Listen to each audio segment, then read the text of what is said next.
Welcome to part two with the one and only Dan Rayfield and me, Gareth A. Davis. Dan, we weren't there at the weekend. We had to cover it from remote, but an amazing undisputed title fight between Josh Taylor and Jose Carlos Ramirez for the super lightweight title.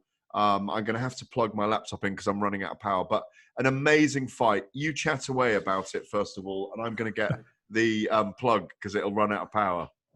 Well, I thought that, as you said, it was a terrific fight. It lived up to the hype. Two top-class guys in their prime, both undefeated going into the fight, both having two of the titles apiece, and had come to make history and to leave a big imprint on their long-term legacy in the sport. And it lived up to the hype. You know, sometimes you get these big fights, and they just don't do that. This was a very exciting, well fought battle between two guys who gave it everything they had. Very competitive all the way. And the only difference in the scoring was that Josh Taylor, who's got that quick hand speed and that sneaky uppercut, landed two good shots that knocked Jose Ramirez down. The first one, he wasn't too hurt on, I didn't think. He just got him, and he didn't see it, and he went down. Second one, he was kind of hurt on that second shot. The one in the fifth round. Second one, he was hurt on in the sixth round. Jose got up. I'm sorry, you're right. The first one in the sixth round, second one in the seventh round. Yeah.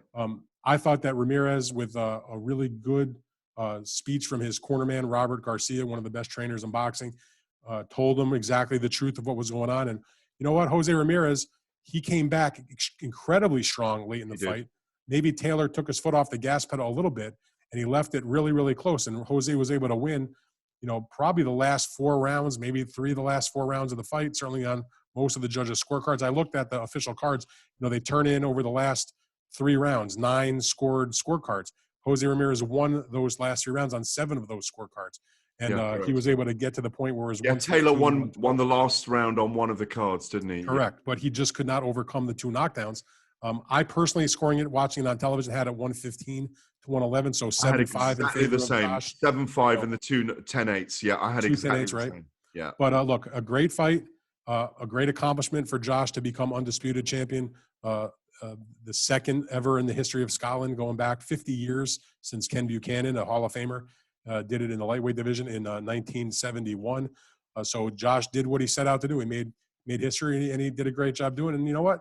As I tweeted, today is a beautiful day in boxing, because if somebody says, hey, who's the junior welterweight champ of the world? There's only one answer, and that's Josh Taylor, period. End of story. Yeah, I had a debate on radio earlier with Tom Gray, the managing editor of Boxing News, that they've moved Josh Taylor of the Ring magazine. Of the Ring magazine, yeah.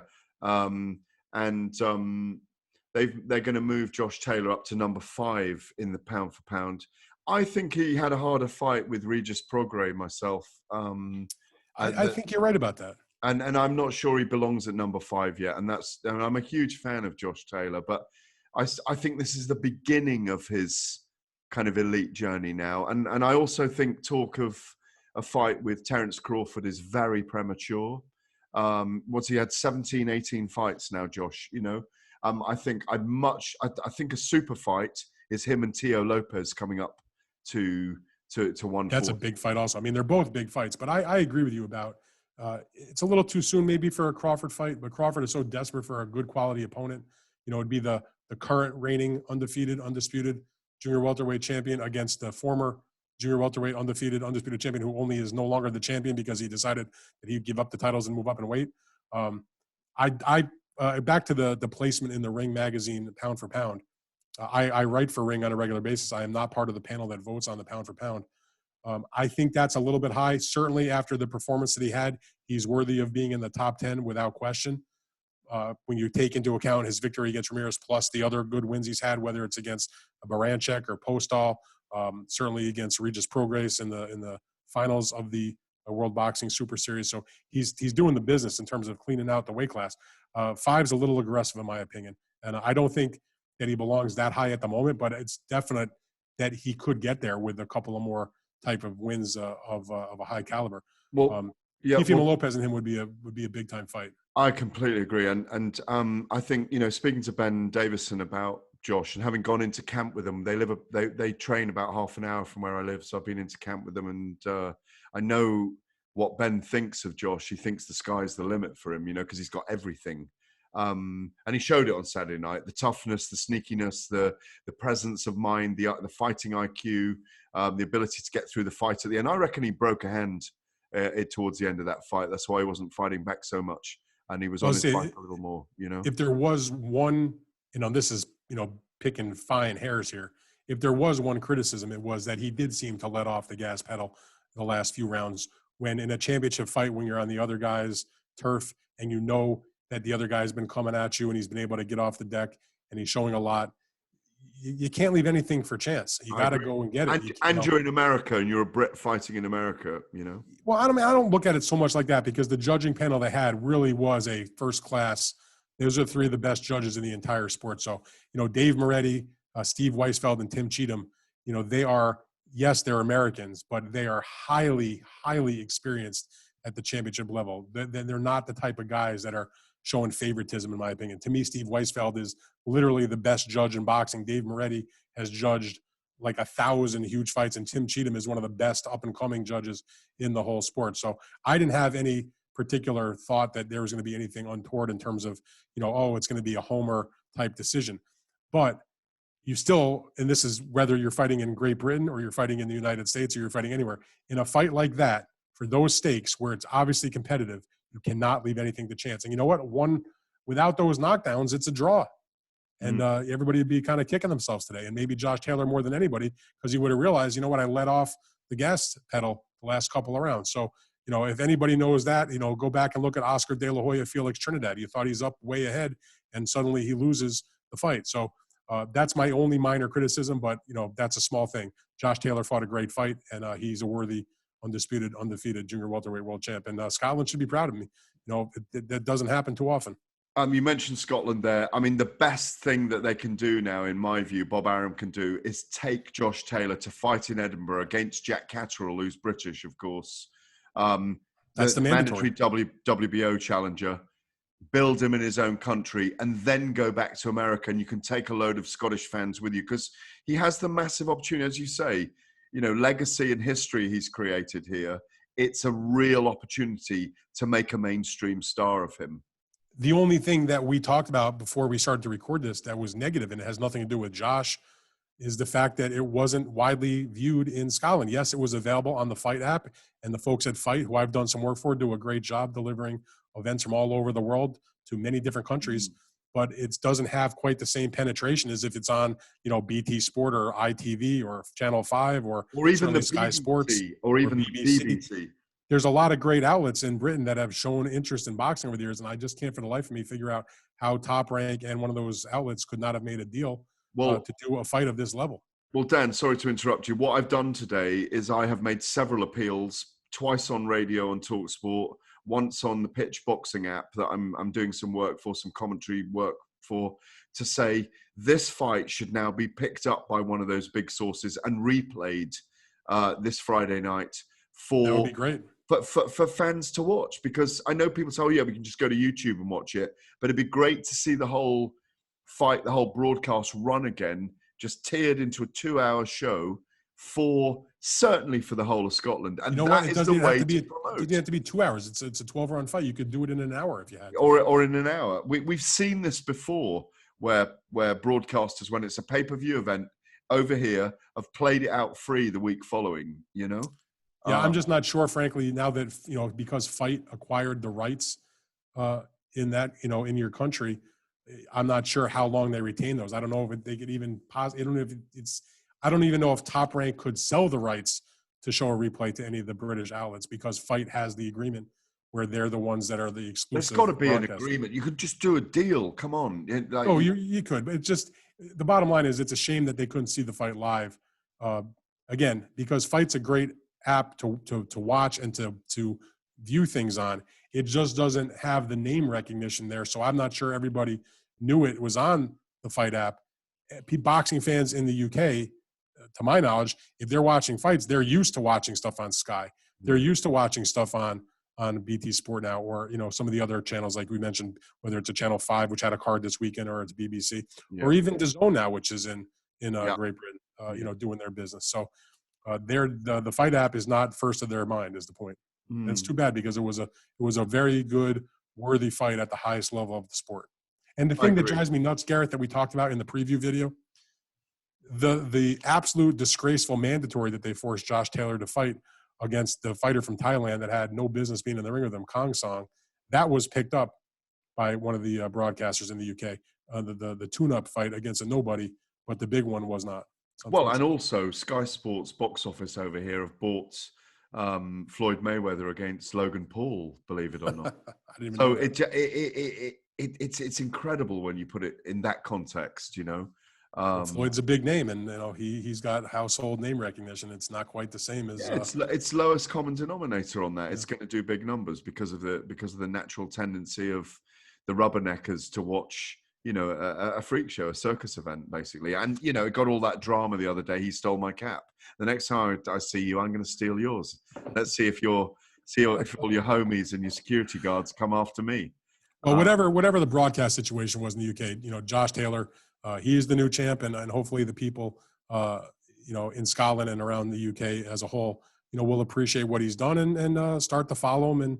And as you said, if they go back to Scotland for the next fight, presumably it's going to be against Jack Catterall, the overdue mandatory, and then do that fight there. They can make a big event out of it. Look, Catterall doesn't have the level of big names on his record, but I've watched tapes of Jack and seen him fight many times. He's a very solid fighter. He is. And he's undefeated. He has desire. And you know what? He was willing to step aside for this opportunity to get the Taylor fight to happen. And now, if you're Jack Catterall, it looks like it was a wise move, because instead of being able to have the mandatory and fight against Josh for 2 belts, or perhaps having forced him to vacate one of them and you're fighting for no money for a vacant title, now you have the chance to fight him in a much, much bigger fight. And if you win, you can do it the easy way. You can get all 4 belts on the same night rather than have to go 1, 2, 3, 4. So, it's a great opportunity for Jack if they can make that deal, which I suspect they will in fairly easy fashion.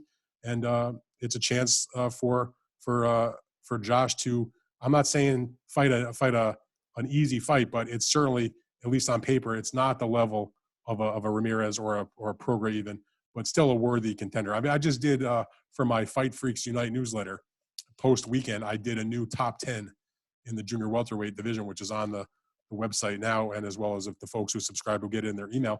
And I had Catterall ranked number 9 in the weight class. So it's not an unreasonable opponent for him to fight coming off this mega win. It'll be fascinating to see which broadcaster picks this up, to be honest. It's got to be a big one in the UK, and presumably it'll be on ESPN in America. So, no doubt about it. I mean, Jack is with, Taylor is with Top Rank, and they are exclusive to ESPN. Yeah. So, moving on. Where's the bell? No bell this week? Oh, hang on. There we go. Moving on, but not swiftly, because, we're relaxed. We never do anything too swiftly. A really good fight, again, back in Las Vegas this weekend. Devin Haney against Jorge Linares. Ben Davison, who we should actually mention here, has been brilliant with Josh Taylor. He was great with Tyson Fury. He was great with Billy Joe Saunders. I think he's a brilliant young brain and intellect on the sport. I've got to know him well over the last few years. People seem to kind of smack down on him because of his age, and he hasn't been in it too long, but he's been around the sport all his life. I have no idea why. I think he has a savant. He's very, very adept at analyzing fighters. He lives the sport. I know. But I've had a couple of talks with him about it, and he definitely knows his stuff. And I view Ben Davison as one of the best young trainers in boxing.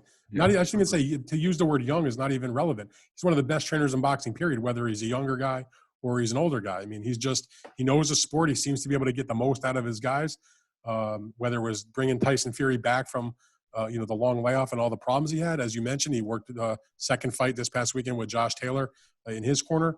And now he's going to be helping out Devin Haney this week against Jorge Linares. And, Devin works with his father, obviously. It's interesting that they brought him in, to work with them for the week. That shows me a maturity, both on behalf of Devin Haney, who is mature beyond his years. He's only like 22. But Bill Haney, the father, is confident enough in his role, having brought his son along from day one, being the promoter also for some of the fights that their own company put on, now partnered up with Eddie. But Bill is very confident that some trainers / fathers, they wouldn't want to bring in an outside name like that, fearing they might get pushed aside. Bill Haney is not going anywhere. He's in the corner. The son is not going to push him out. But it never hurts to have another great mind in the trainer, particularly as you mentioned, he's going in against Jorge Linares. This is, in my estimation, and probably just about anybody who knows anything about boxing, without question, this is Devin Haney's most significant fight against his best opponent. Now, I know Linares may not be what he once was when he was, a true terror in his earlier days, and he's had some tough losses, but he's had some great wins. He's a very capable fighter. 35 is his best weight right now. He did get knocked out not that long ago, but that was at 140 pounds against Cano, a fight that he probably shouldn't have taken. But at 135, he's dangerous. His biggest thing is getting cut and that sort of thing. But that hasn't been that much of a problem in the recent past. He's got a lot of experience, and he's still a good fighter. He will test Devin's IQ because he's got an amazing IQ himself. He's an amazing combination puncher as well, isn't he? And he's a great ring general. And I think, like you say, this is a real opportunity because Devin Haney's blown hot and cold sometimes. I mean, on the undercard of KSI and Logan Paul, if I can say that, he wasn't impressive that night. Well, I'll say this about that one particular fight you just mentioned. And I'm not like trying to make excuses for anybody, but I'm just talking factual reality. He really badly hurt his shoulder and had surgery, and that happened in that fight. So if he didn't look lights out in that fight, which he still won like 12 rounds to nothing, the reason was probably because his shoulder was damaged in that fight. But, he does run hot and cold. There are people that say he can't do this, he can't do that, he's got no power. I know one thing. I was ringside at the MGM National Harbor about 20 minutes from where I live in Oxon Hill, Maryland, when he knocked out Antonio Moran in what I called the knockout of the year that year. So, nobody should underestimate the punching power that Devin Haney has. Now, it's not his calling card. He's a boxer and he's fast, but Haney is, he's going in with a real solid veteran. I'll say this: people who look at the way the lightweight division has gone in the recent times. You had Teofimo Lopez obviously took a huge step up in competition when he fought Vasily Lomachenko and dethroned him to win multiple lightweight titles. You have Devin Haney now going in against Jorge Linares, a big step up for him. We'll see what happens on the fight this weekend. And if you go also take a look at like Ryan Garcia, one of the best young figers in the division, he took a big step up fight and survived the knockdown against Luke Campbell, came back to stop him. So the younger guys in that weight class are starting to step up and fighting, veterans, but quality veterans, and they're making their name by beating them. And so, this is now Devin's opportunity against a good quality opponent to step up. And hopefully when it's all said and done, we're going to see at some point Haney and Ryan Garcia, when he comes back from his sabbatical, that he took some time off to address his own mental health issues, anxiety issues, and so we'll see them fight each other and put Teofimo Lopez in that same group, whether he, stays around at lightweight for a bit longer. He's fighting Kambosos on the defense coming up in a few weeks. He may go to 140. And Gervonta Davis has taken a step up to 140. We'll see if he comes back down to 135, which his team says is probable, depending win or lose, I guess, against Mario Barrios in a very intriguing matchup that takes place at the end of June. So there's good business going on in the lightweight division. We may not be seeing the mega fights between those four big names, but they're all fighting quality opponents. Hey, Josh Taylor versus Gervonta Davis at 140. Well, let's see what happens with Gervonta Davis against Barrios. What a fight that would be. Gervonta against anybody at 35 or 40 would be interesting, but I don't think we can address where he really belongs in terms of his 140 possibilities until we see what happens with Barrios. Barrios is 26-0 and a much taller and bigger guy and a good puncher and got a good chin, it seems to me. And he's going to be, 5'10" against 5'5".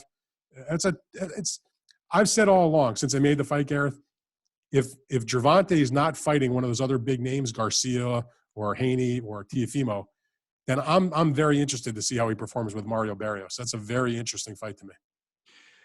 It would be remiss of me, finally, today, and we didn't mention it in our run-through, Manny Pacquiao versus Errol Spence.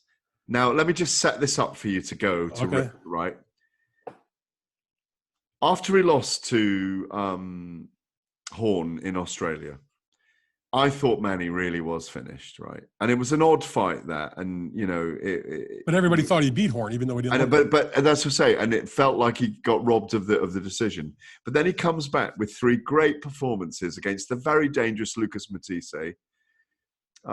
He beats Broner, puts Broner in his place, and then I absolutely picked against him in the Thurman fight, Keith Thurman, and he does it again. He's extraordinary. 42, this kid who grew up in cardboard boxes in a shantytown, who stowed away in a boat at the age of 16, slept on a gym, worked on a building site, used to fight for $2 a time and send the money home to his mother, who was still living in the barangay in the shantytown. And he becomes an 8-weight world champion. He's brilliant at everything he does. He's an extraordinary figure for the whole of the Philippines. They talk about him as being one of the spiritual kings. They were called the Maharlikans of the original Filipino people. He's a senator in the Philippines. They talk about him potentially. He's old enough now to be president at 42. And he decides he's going to take on a guy 11 years his junior, who is also a southpaw, who's a really, really adept stylist with big, heavy hands and a naturally much bigger man. Yet, we can't write him off, can we? No. There you go. Let me tell you, Manny Pacquiao is one of the most remarkable athletes not just in boxing, in sports history because of the things you've just mentioned. He's now in his 26th year as a professional. He's basically fighting guys who are almost 2 generations past him, not one, but 2. Yeah. I mean, he comes from the era of the Barrera, Morales, Marquez, guys he fought earlier in his career. He was in the same old days as like when Floyd was in his prime, or when Miguel Cotto, Ricky Hatton. These are all guys he beat. Antonio Margarito, Sugar Shane Mosley. The fact that he's still going strong. Antonio Margarito was one of the big ones. A much middleweight. At light middleweight. I mean, yes, they made the contract, I believe, as 150. And he only weighed way under the weight, but he still beat him up and broke his face. They tried to get him up to 148, didn't they?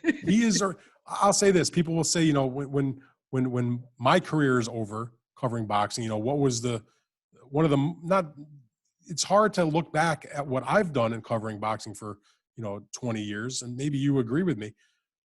To cover Manny Pacquiao from the beginning of his run in the United States, I was there in the MGM when he won the junior featherweight title in 2001, I guess, against Lalo Ledwaba, and covered 25 of his fights or something like that at ringside.